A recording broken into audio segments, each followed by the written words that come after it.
इस वक्त ग्रेटर नोएडा में अफ्रीकी मूल की एक लड़की पर हुए हमले को लेकर नोएडा पुलिस प्रेस कॉन्फ्रेंस कर रही है। ये इस पिंटू का जो ड्राइवर है उसका कहना है।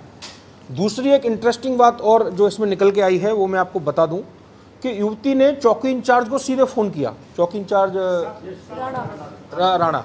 अब आप लोग ये जानना चाहेंगे कि इनका नंबर कैसे आ गया, पर्टिकुलरली चौकी इंचार्ज का ही नंबर कैसे आ गया।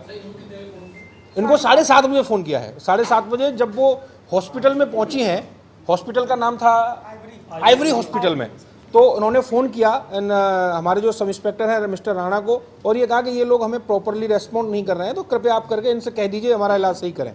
तो इन्होंने वहाँ पे जो भी अवेलेबल डॉक्टर्स वगैरह जो भी उनका स्टाफ था उनसे बात करी और ये तुरंत इमीडिएटली पुलिस वहाँ पहुँची है। अब सबसे इंटरेस्टिंग ये है कि पर्टिकुलरली राणा का नंबर उन युवती के पास कैसे था, और अगर 7:30 बजे उन्होंने कॉल किया है तो कॉल 6 बजे या 4:30 जो भी घटना का समय उन्होंने बताया उस समय कॉल क्यों नहीं किया। उसका कारण यह है कि जिस दिन ये कैंडल प्रोसेशन वाली घटना हुई है उसी रात में 3:15 बजे ये उसी फ्लैट के बाहर घूम रही थी। ये उससे एक रात पहले की घटना है और इन्होंने उनको पहचाना, उस लड़की ने भी एक्सेप्ट किया है।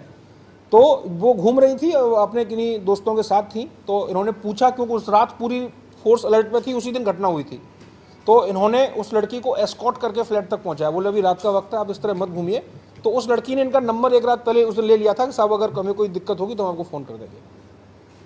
उससे ठीक एक रात पहले भी करीब 3-3:15 बजे इंस्पेक्टर कासना अवनीश ने उसको एस्कॉर्ट किया था। वो भी उस दिन वहाँ एक गाड़ी में घूम रही थी, उसी ओमिक्रॉन के बाहर पुलिस गश्त पे थी और उनको एस्कॉर्ट किया था। तो ये इस तरह निकल के आया है मामला।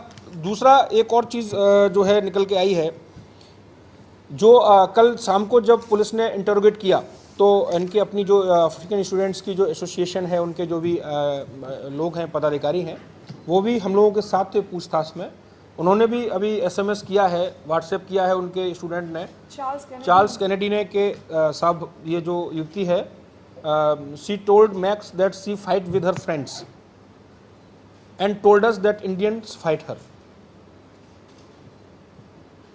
मतलब जो उन लोगों ने मुझे बताया है कि शायद इनकी जो है झगड़ा अपने ही किन्हीं दोस्त से हुआ, और उन्होंने साफ लिखा है कि ये हम लोग अपना एम्बेरेस्ड हैं, ये लड़की झूठ बोल रही है।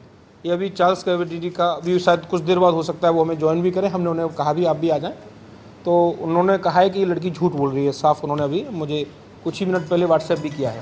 हो सकता है थोड़ी देर में वो यहाँ आ भी जाएँ, हमने रिक्वेस्ट भी किया है आप भी अपना वर्जन यहाँ के रख दें।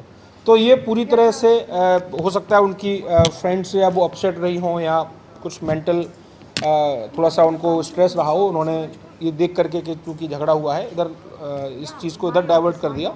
लेकिन ये लगभग स्पष्ट है कि किसी प्रकार कोई लोकल व्यक्ति ने उस दिन कोई भी मारपीट नहीं की थी। सारा जो कंप्यूटर में जो GPS में जो डेटा है वो हमने चेक किया है, गाड़ी पूरी तरीके से DPS से चली, ओमिक्रॉन तक पहुंची, और उसके बाद भी जो भी कुछ हुआ है वो पूरी तरह से उनके सिस्टम में भी है, ओला के सिस्टम में भी है। ड्राइवर्स, क्योंकि जो FIR इन्होंने दी है उस FIR में साफ कहा है कि करीब 4-5 लोगों ने गाड़ी को रोका और मारपीट की और ड्राइवर हमें छोड़ के भाग गया। ये बात उन्होंने तहरीर में ही कही है, जिसकी पुष्टि जो कि एकमात्र चश्मदीद है ये ड्राइवर नहीं हो रही है। और ऐसा कोई कारण नहीं है कि ड्राइवर इसमें असत्य बोले या कुछ इस तरह की चीज़ छुपाए, क्योंकि जब हमने बुलाया तो ये पिंटू सहजता से आ गया और वेरी कॉन्फिडेंटली इसने हमें पूरा रूट दिखाया कि साहब हमने यहाँ से पिक किया, यहाँ छोड़ा, ऐसे ऐसे पूरी स्टोरी थी। तो अब तक ये सारी चीज़ें प्रकाश में आई हैं।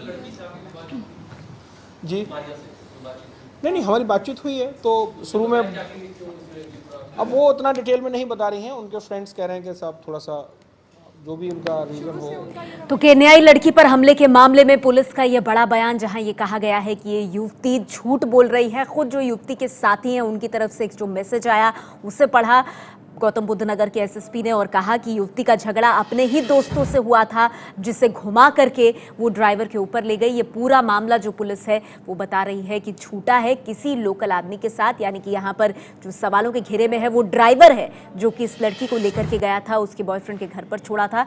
उस ड्राइवर का इसमें हाथ नहीं है। केन्याई लड़की पर हमले के मामले में नोएडा पुलिस का ये बयान कि हो सकता है ये लड़की झूठ बोल रही हो। उसके साथी कह रहे हैं कि उसका अपने दोस्तों से ही झगड़ा हुआ था इस पूरे मामले में।